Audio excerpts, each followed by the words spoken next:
हमारी आज की कहानी है माँ की कंगाली। यह क्या माँ, सारा कमरा मक्खियों से भिन भिना रखा है। जरा सी शर्म नहीं आती आपको? पूरे कमरे में गंदी स्मेल आ रही है। सारे दिन खांसती रहती हो। 1000 बार मना किया है आपको मैंने, इस कमरे में मत सोया करो।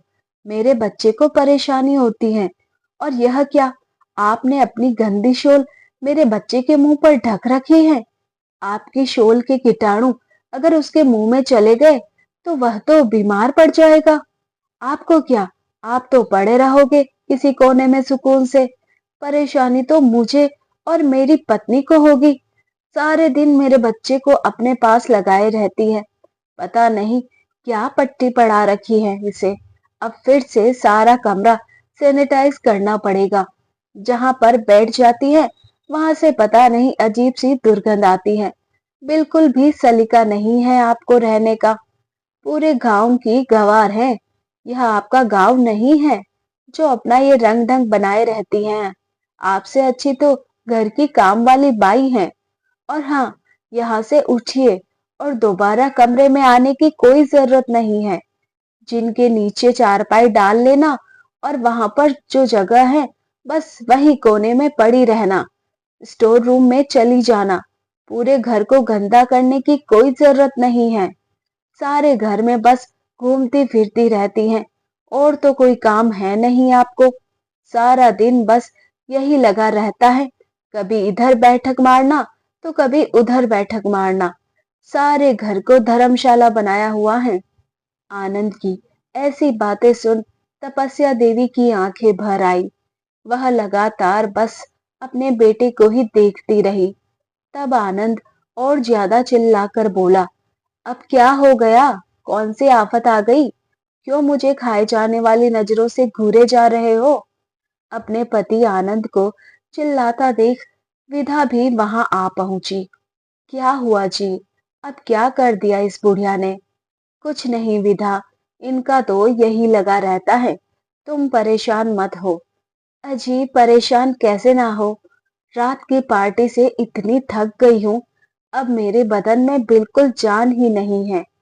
कह दीजिए अपनी माँ से कि घर का पूरा काम संभाल ले और जरा भी आनाकानी करने की कोई जरूरत नहीं है। ठीक है विधा, तुम बिल्कुल परेशान मत हो। सुन लिया माँ आपने क्या कहा मेरी पत्नी विधा ने। वह थक चुकी है। जब घर का काम हो जाए तो उसके कमरे में चली जाना, उसके पैर भी दबा देना। तब तपस्या देवी से बर्दाश्त ना हुआ। बेटा आनंद, यह कैसे संस्कार है तुम्हारे? अपनी बीवी के पैर तुम अपनी माँ से बुढ़ापे में दबवाओगे? अपनी पत्नी का दर्द तो तुम्हें महसूस हो रहा है, पर अपनी बूढ़ी माँ का दर्द महसूस नहीं हो रहा। और क्या कहा तुमने कि मेरे शोल में कीटाणु है, मेरे बच्चे बीमार हो जाएंगे? जब तू छोटा था तो तुझे कभी गर्मी से तो कभी धूप से, कभी ठंड से बचने के लिए मैं सारे दिन इसी शॉल में लपेटा करती थी। और क्या कहा तूने कि मेरे अंदर से दुर्गंध आती है, मैं सारा दिन खांसते फिरती हूँ। जब बचपन में तू बीमार पड़ा करता था तो कैसे मैं तुझे अपने सीने से चिपकाए फिरती थी। तब तो तुझे मुझसे इन्फेक्शन नहीं होता था। आज तेरे बच्चे मेरे पास रहने से बीमार पड़ जाएंगे। कहते हैं ना कि पढ़े लिखे इंसानों के नाक कान ज्यादा ही बड़े हो जाते हैं। वही तेरा काम है। 4 अक्षर पढ़कर अपनी माँ को ही तू अनपढ़ गंवार कह रहा है। भूल रहा है कि जिसकी वजह से तू आज इस मुकाम पर है उसी का तिरस्कार कर रहा है। अगर पढ़ लिख कर औलाद ऐसी होती है तो लानत है मुझे ऐसी पढ़ाई पर। इससे अच्छा तो अनपढ़ ही रहे। मेरे परिश्रम का यह सिला दिया तूने मुझे। बुढ़ापे में मेरे साथ ऐसा दुर्व्यवहार करता है। क्या कमी रह गई थी मेरी परवरिश में जो तू ऐसा है?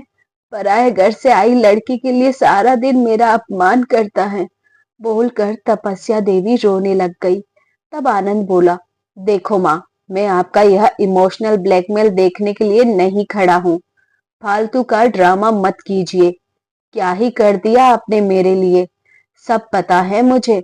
तपस्या देवी ने अपने बेटे आनंद को पति की मृत्यु के बाद अकेले संभाला। सारा दिन वह मेहनत मजदूरी करती और अपने बेटे को पढ़ाया लिखाया, इस काबिल बना दिया कि उसकी नौकरी लग गई। नौकरी लगते ही उसकी विधा से शादी करवाई।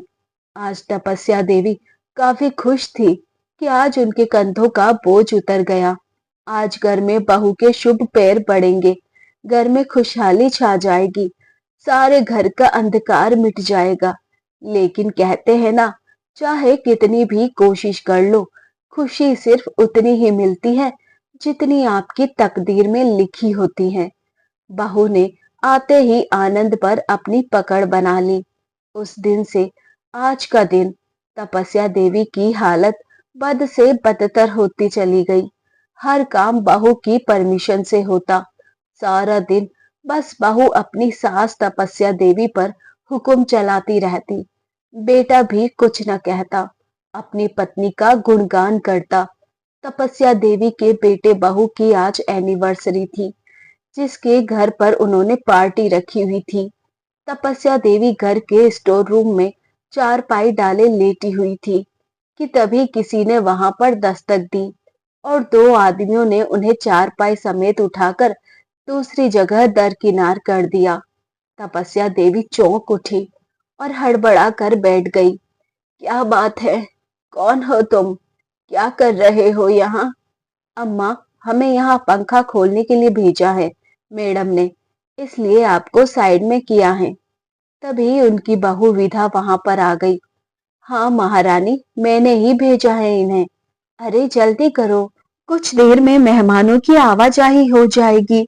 इसे बरामदे में लगाना भी तो है। बहू, तुम यह पंखा कहाँ लेकर जा रही हो? मैं इतनी गर्मी में कैसे बर्दाश्त करूंगी? मेरे बूढ़े हाथ पैर वैसे ही इतने पसीज रहे हैं।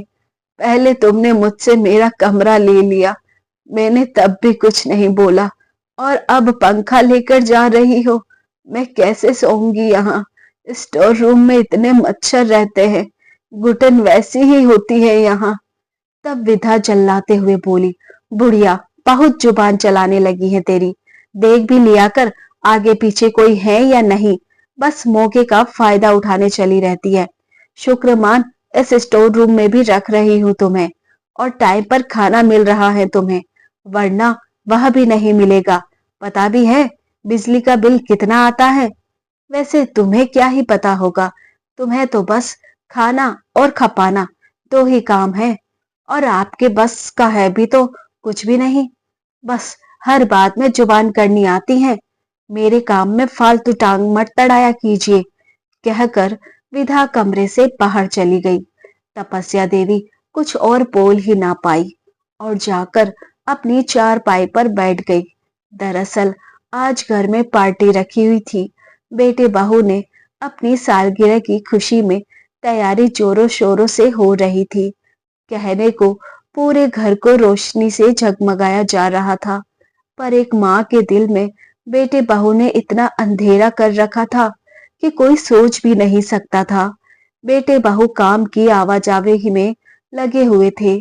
तभी बावर्ची आकर विधा से बोला, मैडम, आज मेरा काम वाला नहीं आ पाया, उसकी तबीयत खराब है। अब मैं अकेले सब कैसे मैनेज करूं?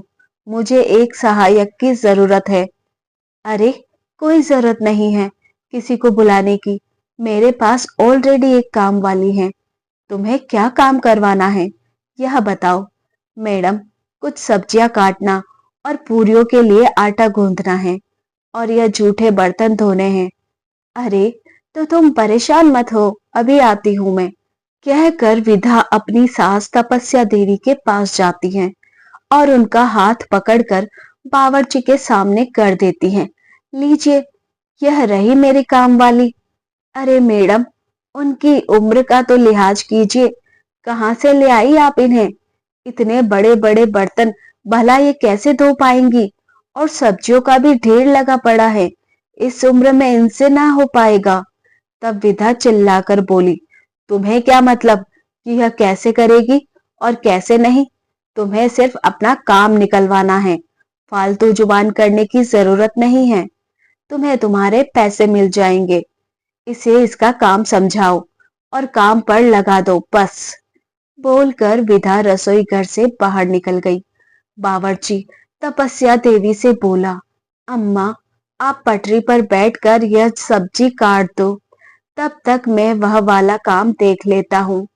सब्जी के ढेर पड़े थे, जिन्हें देखकर तपस्या देवी चौंक उठी। तब बावर्ची बोला, क्या हुआ अम्मा, कर तो लोगी ना काम?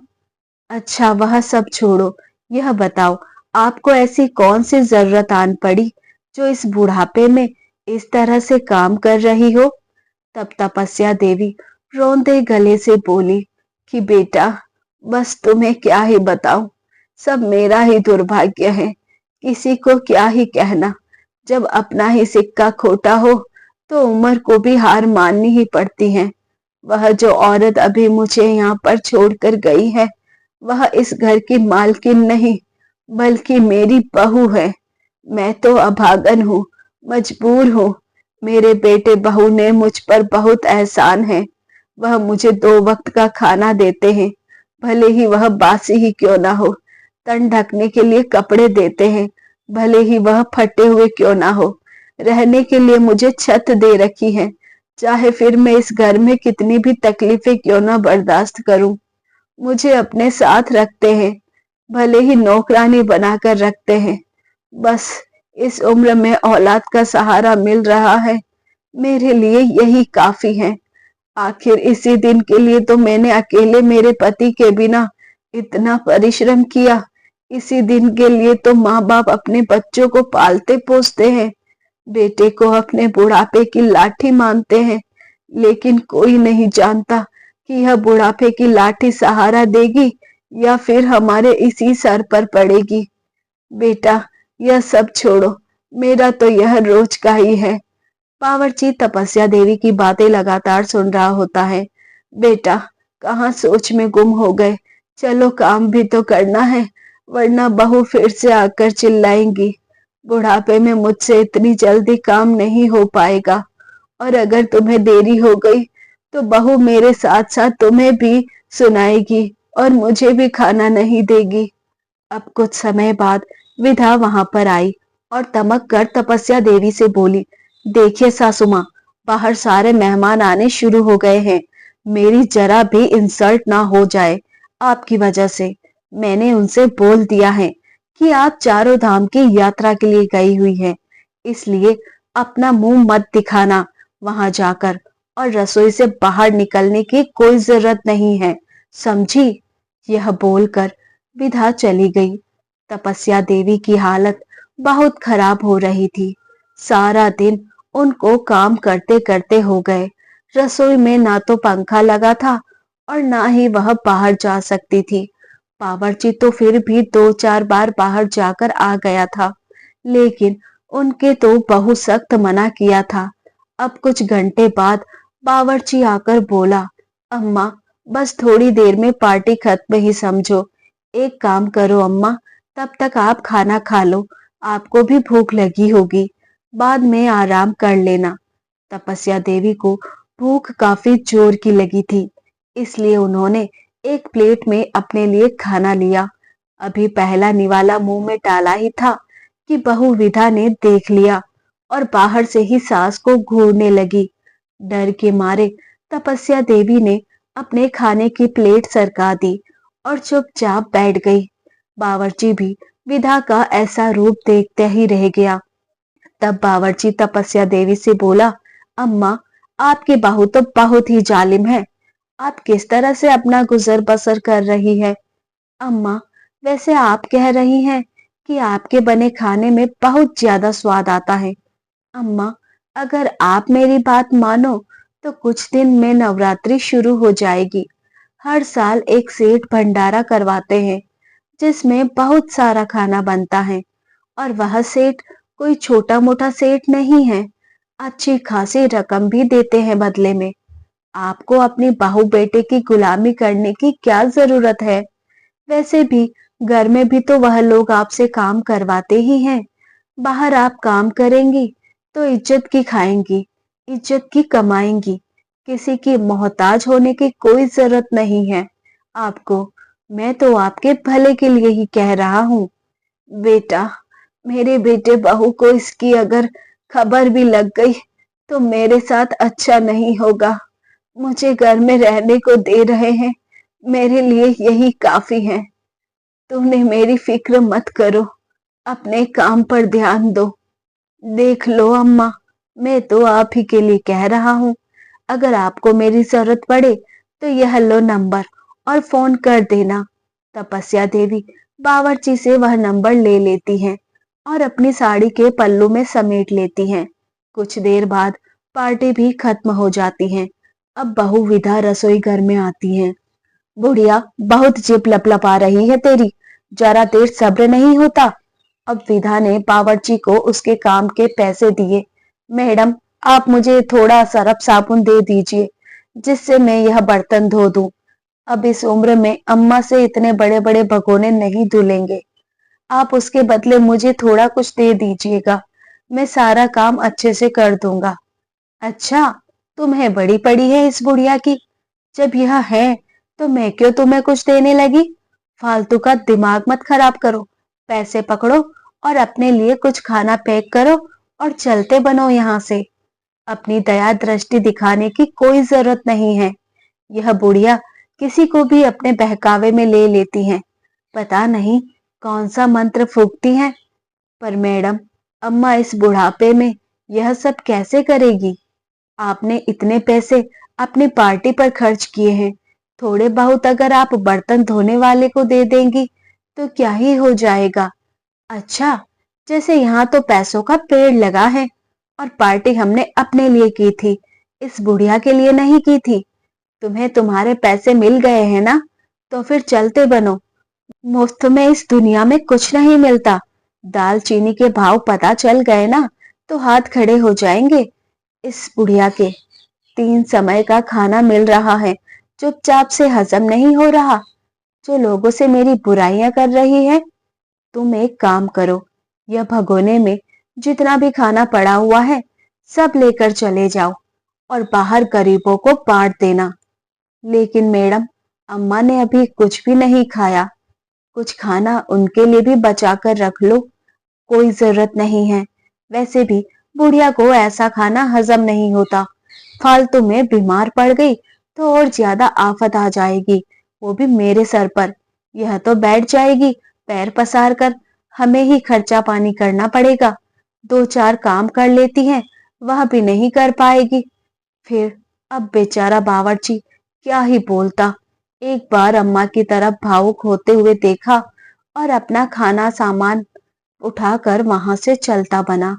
अब विधा बोली, देखिए सासू माँ, सारे बर्तन अच्छे से साफ कर देना और सिंक में बिल्कुल भी गंदगी नहीं रहनी चाहिए। मुझे रसोई गंदी बिल्कुल भी पसंद नहीं है। बहू, मुझे बहुत भूख लगी है, पहले काम कर लो वरना फिर सुस्ता जाएंगी खाना खाकर। अगर भूख की ललक लगी रहेगी तो काम भी जल्दी करोगी। कहकर विधा ने फ्रिज में रखे बासी ब्रेड तपस्या देवी के सामने रख दिए। बहू, यह क्या क्या लगा बुढ़िया तुझे कि आज घर में पार्टी है तो तुझे भी अच्छे अच्छे पकवान खाने को मिलेंगे। तेरा नसीब ऐसा ही है। चुपचाप से काम कर और यह खाना खा ले। बहू का ऐसा रूप देख आज तपस्या देवी से बर्दाश्त ना हुआ। उनकी आंखों से आंसू बह निकले। सुबह से उन्होंने जी तोड़कर काम किया, बदले में उन्हें क्या मिला, यह बासी खाना। भगवान, मैंने ऐसी कौन सी गलती कर दी जिसकी सजा तुम मुझे दे रहा है। आखिर तू क्यों मेरे साथ ऐसा कर रहा है। कहते हुए तपस्या देवी फूट फूट कर रोने लगी।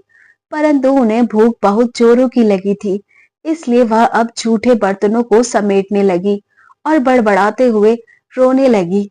तभी भगोने में थोड़ा थोड़ा खाना बचा हुआ था, जिसे देख तपस्या देवी की आंखों में चमक आ गई। वह समझ गई कि यह जरूर उस बावर्ची का काम है। ढेरों आशीर्वाद देते हुए तपस्या देवी ने वह खाना खा लिया। अब पेट पूजा करने के बाद तपस्या देवी बड़े ही मन से भगोने को मांजने में लगी थी कि तभी उनका बेटा आनंद वहां आ पहुंचा। कैसे हाथ चला रही हो माँ, थोड़ा जल्दी हाथ चलाओ, हमें सोना भी है। फिर आप बर्तनों की खड़खड़ करती रहोगी, हमें नींद नहीं आएगी। इतना खाती हो, फिर भी इतनी सुस्त बनी रहती हो। हाँ बेटा, बहुत खाती हूँ मैं, लेकिन तुम्हारा नहीं खाती। काम करती हूँ, उसके बदले में तुम मुझे खाना देते हो। पता नहीं लोग क्यों इतनी मन्नत मुरादे करते हैं अपने बच्चों के लिए, और वही बच्चे बड़े होकर अपने बूढ़े माँ बाप के साथ ऐसा रवैया रखते हैं। शर्म नहीं आती तुझे अपनी बूढ़ी माँ को काम के लिए कहते हुए?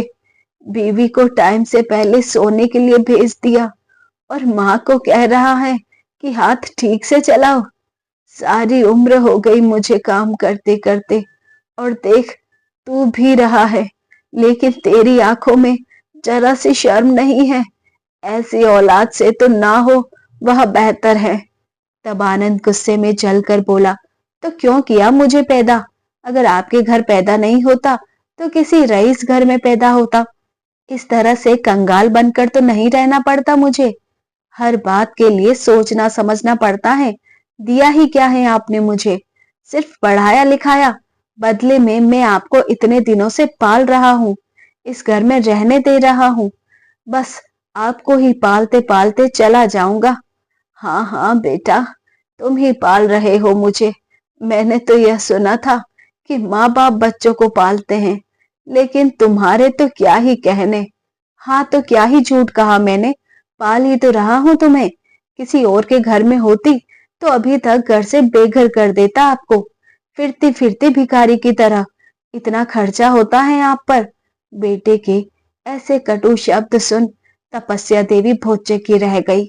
सोचने लगी कि यह वही बच्चे होते हैं जिन्हें माँ बाप इतनी शिद्दत से, इतने प्यार से पालते हैं। यह कैसे भूल जाते हैं कि यह जो कुछ भी है अपने माता पिता की वजह से ही है। पूरी जिंदगी भी माँ बाप की सेवा करके बच्चे उनके प्यार का मोल नहीं चुका सकते। पता नहीं और कौन कौन से दिन देखने पड़ेंगे मुझे। खैर, अब तो तपस्या देवी को बेटे बहू के ऐसे रवैये की आदत पड़ चुकी थी, लेकिन आज उनका सीना छलनी हुए जा रहा था। आज उनसे बर्दाश्त नहीं हो रहा था।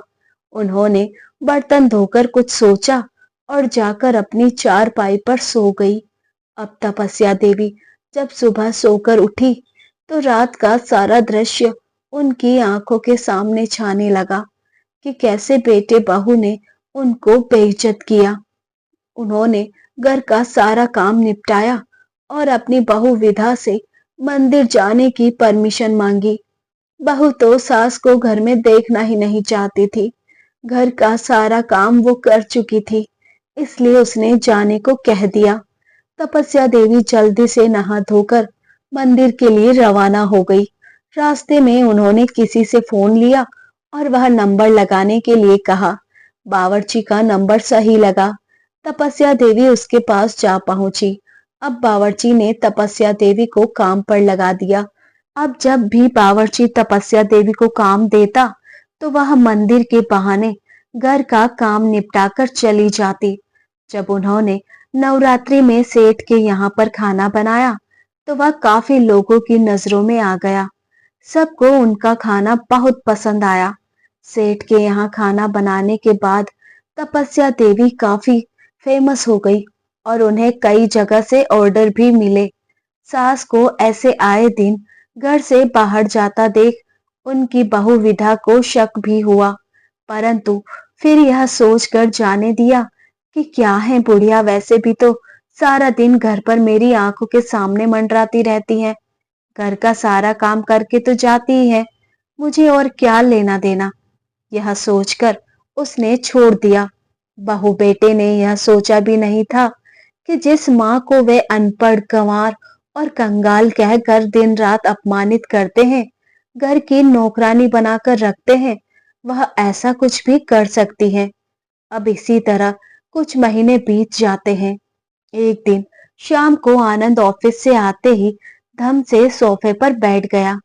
पति को परेशान देख विधा ने पूछा, क्या हुआ जी, इतने परेशान क्यों हो? तब आनंद सर पीटते हुए बोला कि विधा, बिजनेस में बहुत बड़ा घाटा हो गया है। जिसकी भरपाई मैं नहीं कर पाऊंगा।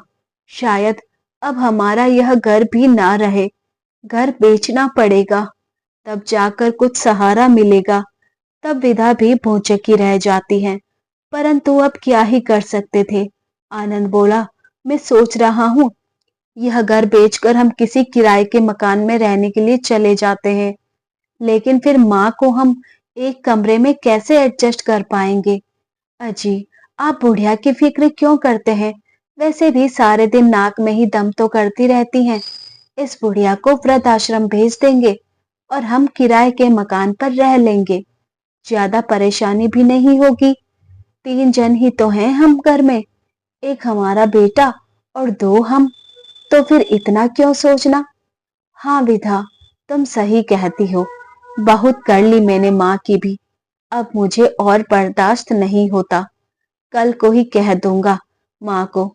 अगली सुबह आनंद अपनी माँ तपस्या देवी के पास जाकर बोला, माँ, मैं अब यह घर बेच रहा हूँ और किराए के मकान में रहने के लिए जा रहा हूँ। अब जिंदगी भर आपका ही बोझ नहीं ढोता रहूंगा। मेरी अपनी भी तो फैमिली है। अब आप किसी लायक होती या हमारी कोई पैतृक संपत्ति होती तो यह दिन ना देखना पड़ता मुझे। खुद भी कंगाल है और आपकी वजह से मैं भी कंगाल हो चुका हूँ। इसलिए आप अपना सामान पैक कर लो, मैं आपको वृद्ध आश्रम छोड़ दूंगा। तब तपस्या देवी थोड़ा सोचकर बोली कि कोई बात नहीं बेटा, मैं तो हूं ही अकेली। तुम्हारे साथ रहकर भी और अकेले रहकर भी बस एक और एहसान कर दो मुझ पर। मुझे हफ्ते भर का टाइम दे दो, मैं खुद ही इस घर को छोड़कर चली जाऊंगी। तुम्हें ज्यादा परेशानी भी नहीं होगी। तब आनंद ने सोचा कि चलो ठीक है, 4 लोग मुझ पर उंगलियां भी नहीं उठाएंगे। जब खुद ही जाने को कह रही है तो मैं ही क्या करूं। लाठी भी नहीं टूटेगी और सांप भी मर जाएगा। सोचकर आनंद ने हाँ में सर हिला दिया। अब तपस्या देवी बहू का फोन चोरी से उठाकर बावर्ची को घर का सारा हाल बताती हैं। तब वह बावर्ची बोलता है, अम्मा, आप फिक्र मत करो, इतने पैसे तो आपके पास हो गए हैं कि आप एक किराए के मकान में रह सको। धीरे धीरे और मेहनत करके आप खुद के लिए एक घर खरीद लेना। आपके बेटे बहू के मोहताज होने की कोई जरूरत नहीं है। ठीक है बेटा, तुम्हारा बहुत बहुत धन्यवाद, कहकर तपस्या देवी ने फोन रख दिया और एक ठंडी सांस ली। अब तपस्या देवी ने अपने कुछ कपड़े पैक किए और जरूरत का सामान उठाकर वहां से निकल गई। बेटे बहू भी चैन की बंसी बजाने लगे। अब बावर्ची तपस्या देवी से बोला कि अम्मा, दिल्ली में बहुत बड़ा आयोजन होने जा रहा है। वहां पर सभी लोग अपने अपने हिसाब से ट्रेडिशनल खाना बनाएंगे और जिसका खाना सबसे बेस्ट होगा उसे 10 लाख रुपए इनाम में दिए जाएंगे। साथ ही साथ उसे शेफ के रूप में उपाधि भी दी जाएगी। यह सुनते ही तपस्या देवी की आंखें खुशी से चमक उठी। उन्होंने बावर्ची से वहां जाने के लिए कहा। तब दोनों ने वहां जाने की प्लानिंग कर ली। 3 दिन बाद आयोजन था। सभी लोग वहां पर अलग अलग प्रकार के ट्रेडिशनल डिशेस तैयार कर रहे थे। तपस्या देवी ने भी ईंटों से चूल्हे का निर्माण किया, आग जलाई और अपने यहाँ का देसी खाना बनाया। वेज बिरयानी, खीर, छोले पूरी, सरसों का साग, मक्के की रोटी जैसे भिन्न भिन्न प्रकार के आइटम बनाए। कुछ समय बाद जब सब बनकर तैयार हो गया तो उनकी डिशेज लगा दी। जब बड़े बड़े लोगों ने आकर खाने को टेस्ट किया तो काफी भीड़ तपस्या देवी के खाने पर उमड़ पड़ी। सभी को खाना बहुत ज्यादा पसंद आया। लोग उंगलियां चाट रहे थे। यह देखकर तपस्या देवी काफी खुश हुई। साथ ही साथ बावर्ची भी खुश था। अब कुछ देर बाद तपस्या देवी को स्टेज पर बुलाया गया। उन्हें 10 लाख रुपए की धनराशि मिली। साथ ही साथ उन्हें शेफ के पुरस्कार की उपाधि भी दी गई। तालियों की गड़गड़ाहट के साथ उन्हें सम्मानित किया गया। तपस्या देवी की खुशी से आंखें भर आई। कहते हैं ना, वक्त पलटते देर नहीं लगती। आज तपस्या देवी की किस्मत बुलंदियों से जगमगा रही थी। उनको वहां पर रहने के लिए सुविधा भी दी गई। आज तपस्या देवी की तपस्या आखिर रंग ला ही चुकी थी। उन्होंने ठान लिया कि वह अब यहीं पर रहकर अपना गुजर बसर करेंगी और पूरे सम्मान के साथ जिएंगी। वरना अगर बेटे बहू के पास जाएंगी तो बेटे बहू तो उनसे उनके सारे पैसे हड़प करके फिर से उनका वही हाल कर देंगे। अब तपस्या देवी ने बावर्ची के साथ मिलकर वहीं पर एक छोटा सा रेस्टोरेंट खोल लिया। पहले महीने बीते, ऐसे ही बढ़ते दिनों के साथ तपस्या देवी काफी फेमस हो गई। उनका बनाया हुआ देसी खाना काफी मशहूर हुआ। अब तो न्यूज़पेपर, टीवी, मोबाइल पर आए दिन उनकी चर्चा चलती ही रहती। एक दिन तपस्या देवी का पोता 12 साल का रौनक मोबाइल पर शॉर्ट देख रहा होता है। तभी सामने तपस्या देवी का एक वीडियो आता है, जिसे देखकर वह दादी दादी कहकर चिल्लाने लगता है और खुशी से झूमने लगता है। तब पास में बेटे बहू भी बैठे होते हैं। जैसे ही वह तपस्या देवी को सामने इंटरव्यू देते हुए देखते हैं तो चौंक ही जाते हैं। दोनों के पैरों तले जमीन सरक गई। वह तो सोच रहे थे कि इतने दिन में बुढ़िया दर बदर की ठोकरें खाकर कहीं मर मरा गई होगी। उन्होंने कभी सोचा भी नहीं था कि वही माँ आज इतनी फेमस और इतना नाम कमाएगी। तपस्या देवी को इतना ऊंचा मुकाम हासिल करते देख बेटे बहू के मन में लालच आ गया। उन्होंने सोचा कि माँ उन पर भी थोड़ी बहुत दया दृष्टि कर दे तो उनका भी भला हो जाएगा, क्योंकि अभी भी बेटे बहू किराए के मकान में रहकर अपना गुजर बसर कर रहे होते हैं। अब वह किसी तरह तपस्या देवी का एड्रेस पता कर लेते हैं और वहां पहुंचते हैं। जैसे ही तपस्या देवी पर उनकी नजर पड़ती है तो अपनी माँ के ठाट बाट देखकर बेटे बहू की आंखें चौंधियाने लगती हैं। तपस्या देवी काफी स्वस्थ साड़ी पहने, चश्मा लगाए, पर्स लिए जगमगा रही होती हैं। जिस माँ को बेटे बहू भिखारी समझकर उनके साथ दिन रात दुर्व्यवहार करते थे, दोनों जाकर उनके पैरों से लिपट गए और रोते हुए गिड़गिड़ाने लगे। माँ, हमारी आर्थिक स्थिति बिल्कुल भी ठीक नहीं है। हम बहुत परेशान हैं माँ। हमें हमारी की गई गलतियों के लिए हमें माफ कर दीजिए। आप हमें सहारा नहीं देंगी तो कौन देगा? आप ही हमारा एकमात्र सहारा है। तब तपस्या देवी पूरे स्वाभिमान के साथ बोली, कौन हो तुम? मैं तुम्हें नहीं जानती। तब बहू बोली, सासू माँ, मुझे पता है आप हमारे किए पर हमसे गुस्सा है, लेकिन एक माँ तो कभी कुमाता नहीं होती। वह अपने बेटे, अपने बच्चों के साथ ऐसा नहीं करती। तब तपस्या देवी एक जोरदार चांटा अपनी बहू के गाल पर मर देती है और बोलती है कि हाँ, एक बार कभी कुमाता माँ नहीं हो सकती, लेकिन जब एक पूत को कपूत निकल जाए तो माँ को कुमाता बनना ही पड़ता है। और हाँ बहू, बेटे में अपने वह दुख कभी नहीं भूल पाऊंगी जो तुमने मुझे दिए। बहुत एहसान की है तुमने मुझ पर, जिंदगी में कभी नहीं भूलूंगी। क्या सोचा माँ अब अमीर हो गई है तो जाकर उनके पैर पकड़ लेते हैं, कुछ ना कुछ सहारा तो लगा ही देगी। तो बेटा, ऐसा मत सोचना, मैं तुम्हारे मुंह में नहीं पड़ने वाली। और हाँ बेटा आनंद, क्या बोला था तूने कि तुम्हें पालता पालता चला जाऊंगा? तो फिर किस मुंह से आया है यहाँ पर? जब तू इतने दिनों से माँ को पाल रहा था तो खुद का पेट भी पाल ले। मैं तुम्हारी कोई मदद नहीं कर पाऊंगी और ना ही मैं तुम्हें जानती हूँ। हमारे यहाँ मेहमानों को बहुत इज्जत दी जाती है, इसलिए खाना खाकर जाना। हमारे द्वार से कोई भूखा नहीं जाता।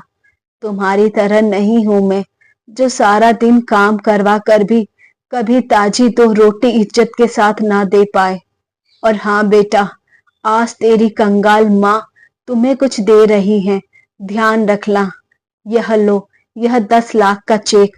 यह मैंने अपने पोते रौनक के नाम पर किया है, जो उसे 21 वर्ष के होने के बाद मिलेगा।